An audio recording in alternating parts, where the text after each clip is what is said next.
I saw this video from GBay99 where he ranked all of the League of Legends Worlds tournaments, and I thought it would be a good idea to do for Valorant. Now, of course, we haven't had that many Champions tournaments, so we can't really rank those. But if we take all of Valorant's major LANs, then we have 9 tournaments to rank. And yes, I am calling them majors, but I basically just mean international events. It's just a good phrase to use. Also, did you guys see Ye is going to Bleed? That's a really cool move, and I can't wait to see how he does in the Pacific League. But did you see that somebody matched his profile picture on Valorant Tracker to Darion's duo in Ranked to figure out that he was in Singapore? There is some crazy detectives out there. You've probably used Valorant Tracker to check people's profiles too, and I used it to check my stats.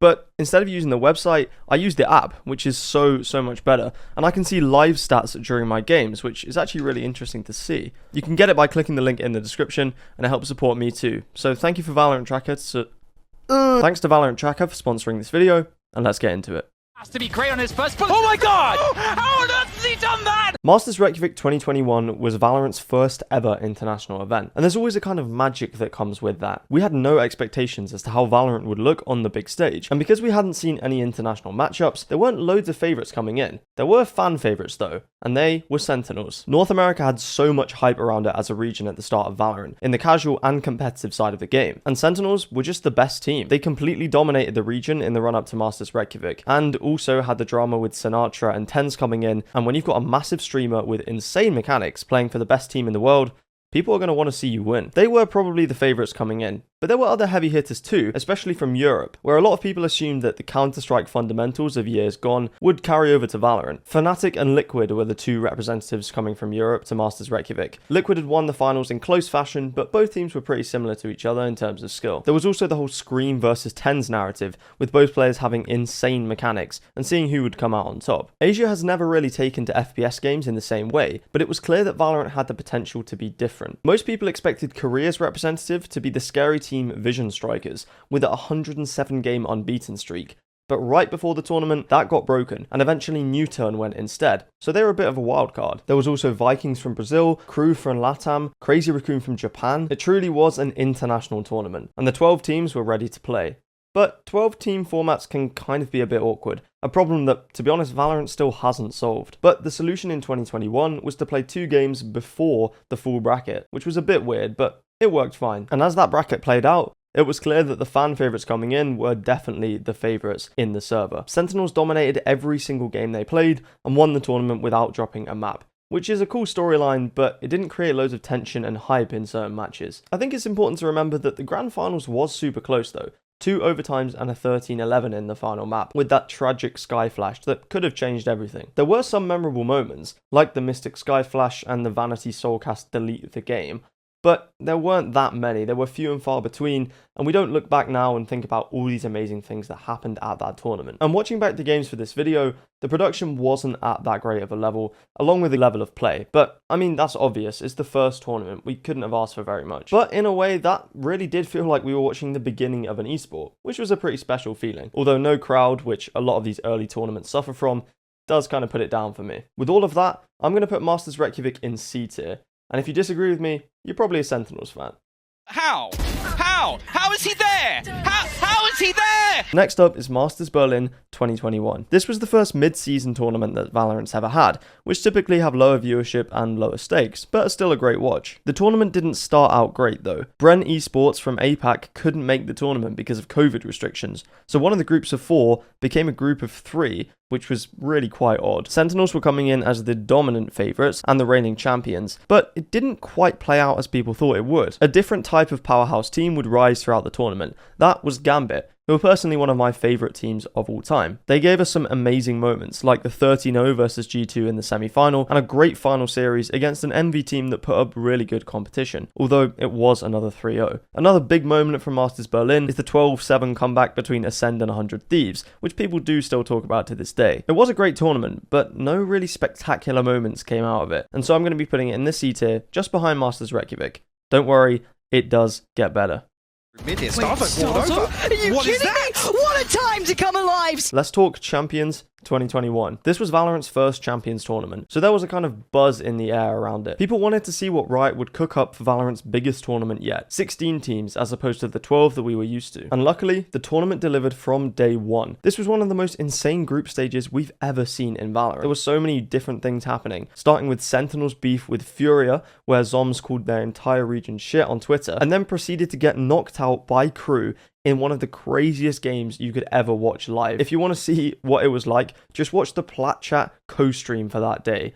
They are going insane for that game. It was truly incredible. There was also the whole drama with Vivo Keed and Ascend in the first game of that group, where Vivo Keed got knocked down 7 rounds for using an illegal camera, and then Ascend took the win even though they lost the first time, and that was all a bit crazy. We also had X10 knocking Envy out, with moments like that Cruise 3K where he breaks the lockdown. I mean, what even is that? But the crazy results didn't stop there. Crew had their run where they beat Fnatic in the quarterfinals, then went on to play Gambit in probably the best match of Valorant ever played. I think it's safe to say that. Moments like the Chronicle Ace came from that game. It was just insane. The 18-16 on the final map. I wish I could just go back and watch that match live again. I remember just being on the edge of my seat the entire time. It was insanely good. And then we had an excellent grand finals that went to all 5 maps. I think the only thing is that Ascend won, which, you know, all props to them. But it did feel like a bit of a weird conclusion. They didn't have a huge storyline coming in like Gambit did. You know, they weren't this powerhouse team. They kind of just had a good run of form. But CNED dominating was really cool to see on that signature operator. So that was nice. And of course, there was no crowd once again. But it was a really, really good tournament. And for that reason, I'm going to be putting it in the A tier. Yay! Yay! 2022 was a really exciting year for Valorant. It felt like the production was increasing with every event, and also we were maybe gonna see some crowds this year, which was super exciting. But the first event, Masters Reykjavik, didn't quite have them just yet. But I think this is still a really nostalgic tournament for a lot of Valorant fans, including myself, so let's talk about it. Reykjavik truly felt like it was anyone's tournament to win. Gambit and Ascend, who were the top 2 from Champions, had both kind of petered out, so it was up for grabs. North American copium was really high, with 2 strong teams in OpTic, and especially the Guard after their miracle run from open qualifiers to the top spot in NA challenges, which was just incredible, especially as a Guard fan. Europe, on the other hand, had some difficulties. FPX, who were the strongest team in Europe, couldn't go due to visa issues, and Fnatic weren't at full strength either, so it was unlikely they'd be able to produce any kind of good results. After 2 trophies in a row won by Europe, maybe this was North America's time to take it back. Maybe Reykjavik was their place. But after OpTic lost to Xerxia in their first game and the whole Czech cringe comps thing, it didn't look good. But they did manage to salvage it and win the next 2 games to make it out of their group. That was much like Zeta, a team coming from very different circumstances, but with a similar path, getting smashed in their first game versus DRX, and then capitalizing on a weakened Fnatic and NIP to make it into the playoffs, the first Japanese team ever to do so. But they didn't stop there. They then went on to produce one of the best underdog runs in Valorant history, making it to 3rd, which nobody expected, with a revenge match against DRX that was probably one of the most fun games I've ever watched. That 13-4 on the final map was so satisfying. And of course, we got to see Sideshow be completely wrong, which is always funny. Paper X were another Asian team with a breakout run at Masters Reykjavik, upsetting G2 and the Guard to make it to 4th place, and they had a super fun playstyle too. It was exciting to see where they could go from here with this unique meta. Asia was really starting to show their true strength, and that was super exciting. But the story in the upper bracket was between OpTic and Loud, which started a legendary rivalry that continued throughout the year. Loud were the Brazilian super team, and OpTic the North American powerhouse.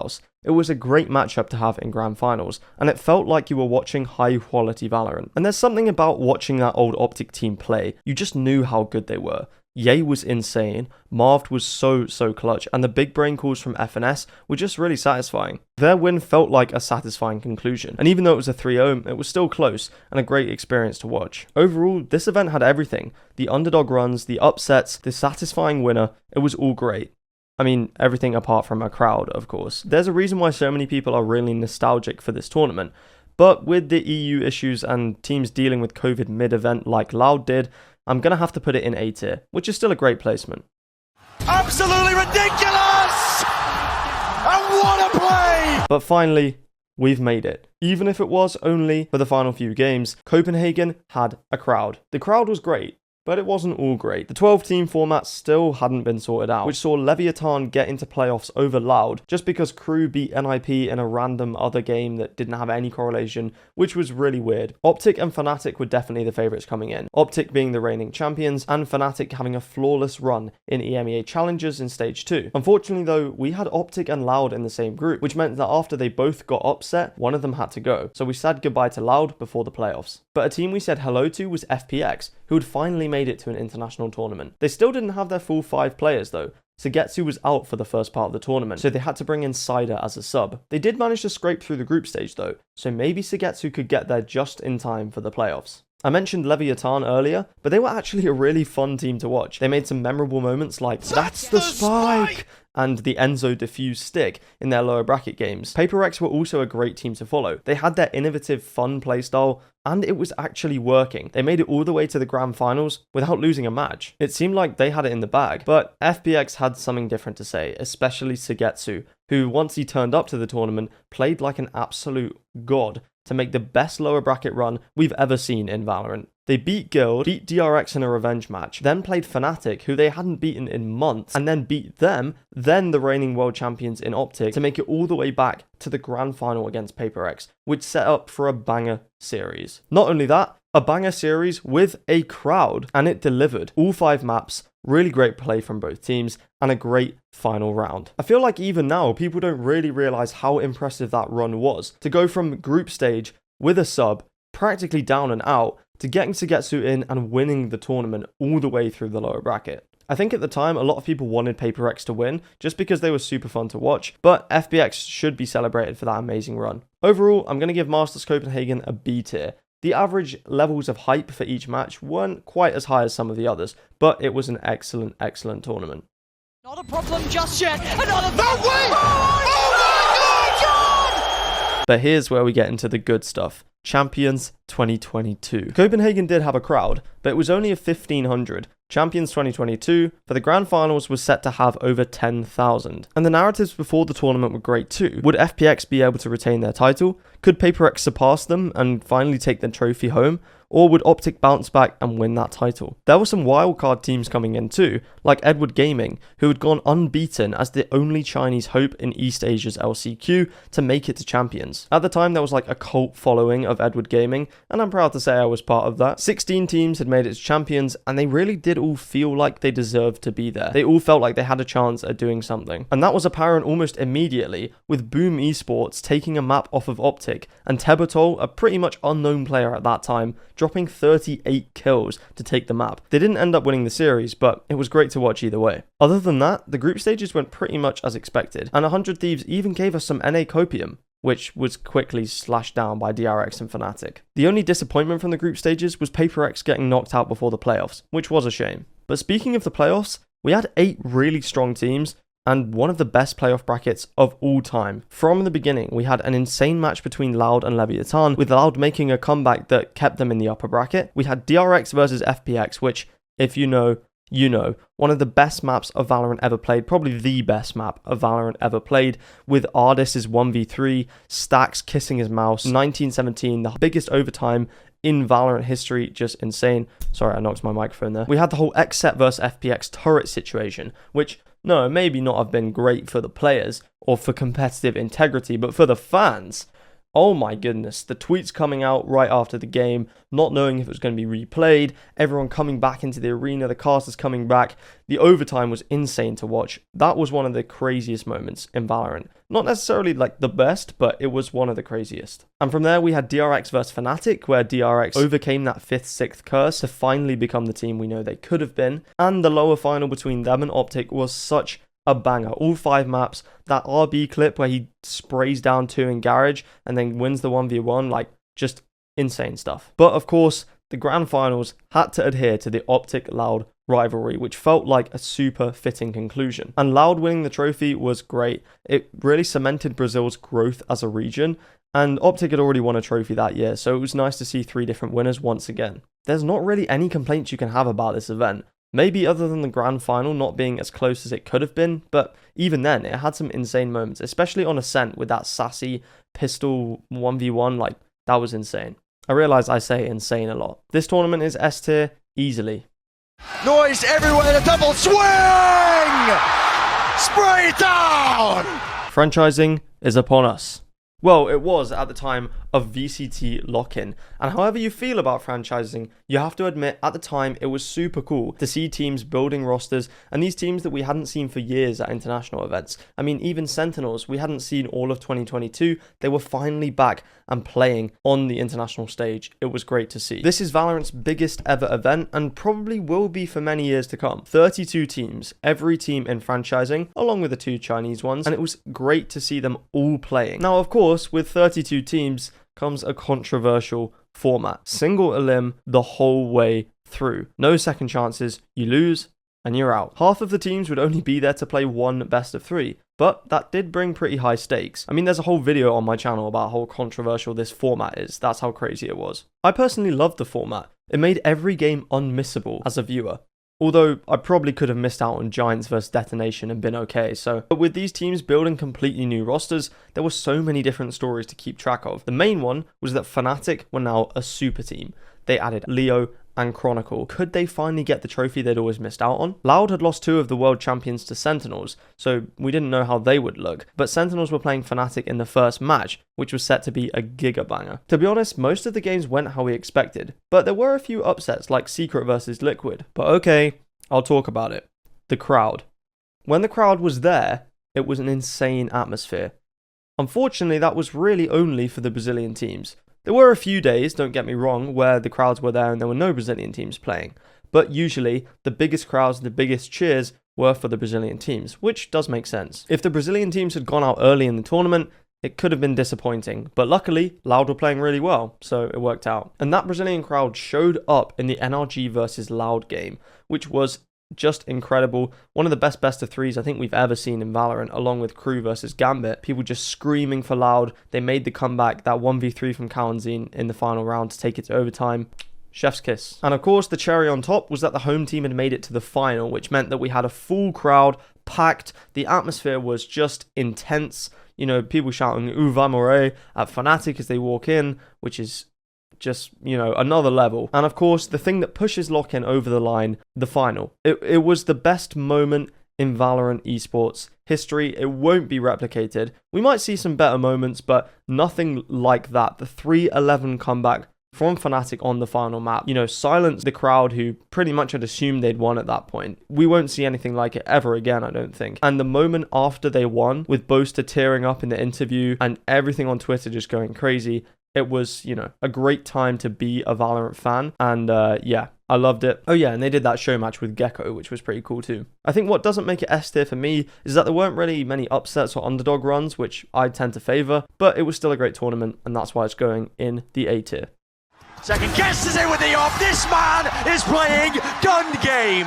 That brings us to Masters Tokyo 2023, the first mid-season tournament of franchising. It was also the first tournament hosted in Asia, which gave it a completely different feel, which was really cool. The time zones for me weren't so cool. Waking up at 3 AM to watch the games was a bit of a task, but we managed to get it done, and I can't really complain because the Asian viewers have been having to do that for all of the tournaments we've previously discussed. It was a bit of a shame to see no Japanese teams at the tournament, but it can't really be helped. And the fans still showed up in huge amounts for other teams too. One of those teams was Edward Gaming, who finally brought China up as a major region. They made the upset versus Na'Vi in the group stage, and Kang was a super exciting player to follow. This guy was throwing antics on the stage. He was, you know, talking in the interviews. I loved it personally, and I know some people don't like him, but I really like him. And yeah, he made EDG a super fun team to watch. I remember just getting out of my chair and screaming once they beat Na'Vi. They finally made that one upset, and they took it all the way to 6th place, or 5th place, 6th place. Paper X were another team with a great narrative coming in. Something couldn't make it due to visa issues, which was a real shame. But with CGRS, the sub, that kind of gave a different aspect to their story, and they brought it all the way to 3rd place, even taking EG to 5 maps in that lower final. The series against NRG was a great one to watch, and that Som Shorty CGRS 1v1 will be one of the craziest rounds in Valorant to this day. So I loved it. Paper X's run was great. And we can't talk about runs in Tokyo without mentioning EG, who had gone from down and out. They were relying on MIBR to beat 100 Thieves in the Americas League to make it even into the playoffs. But once that happened, they seemed to have this fire about them Demon 1 became suddenly the best player in the world overnight.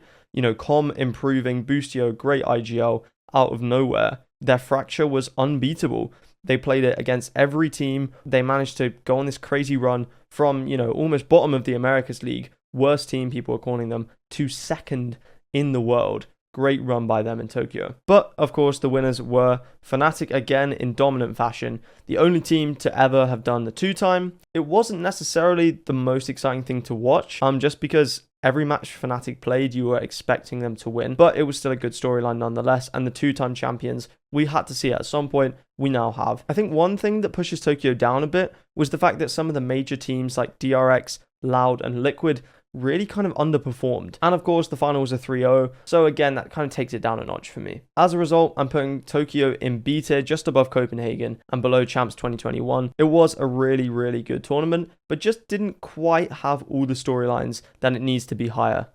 But he's going to play this out patiently. He wants to spot them both. Can he make the transition? Yes, he can!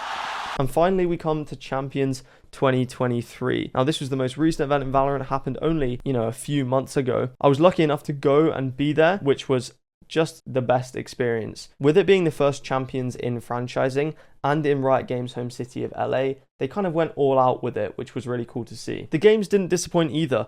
This group stage was one of the best, probably on par with Champions 2021. Group A, you had EDG vs Giants, EDG vs PaperX, some banger matches in there. Group B, okay, Group B wasn't that interesting. But Group C, you have Billy double upsetting NRG to make it to the playoffs. NRG fans probably don't look back on that too fondly, but it was just an insane time. And then Group D with Na'Vi almost barely making it out. Something like 12.85 rounds per map they won, but still didn't quite make it out. And Loud and DRX coming back into form. Really, really good group stages, and it set up for a great playoff bracket with 2 teams from each region. I think that was such a cool thing to happen. This was where we started to see Fnatic falter by losing to Loud, and them not dominating, I'm not going to lie, it kind of made the tournament more interesting. That was the narrative coming in, that Fnatic were just going to dominate, but they really didn't. The playoff bracket had so many banger games. Loud versus PaperX, EG versus EDG, with the drama coming in with Boostio in China. It was just set up for some excellent games. We of course had that one day where we couldn't be in the arena because of floods and the earthquakes, but it didn't affect stuff too much. Although Loud versus EDG would have been a giga banger with a crowd, so that was a shame. We then went into the Kia Forum, where the arena was just on another level, and all the matches in the forum were great as well. That first EG versus PaperX, the comeback from PaperX on Pearl from 11-6 down was just great to watch. I will say it did feel odd Fnatic going out so easily to Loud. It felt like they didn't really put up much resistance, but Loud were coming back into form. Then we had a super tense lower final with Loud getting denied that reverse sweep again, just like Lock-in, and the grand finals was unlike anything else. The atmosphere in there, the home crowd, I've really never heard anything like it. The opening ceremony blew everything else in Valorant out of the water in terms of opening shows. It set up for the final match really, really well. And of course, that final match was really good. It was a 3-1, so not all 5 maps, but the home team won the trophy. They had their miracle ending to the miracle run. PaperX not winning, my heart goes out, especially with the whole Jing's last game narrative.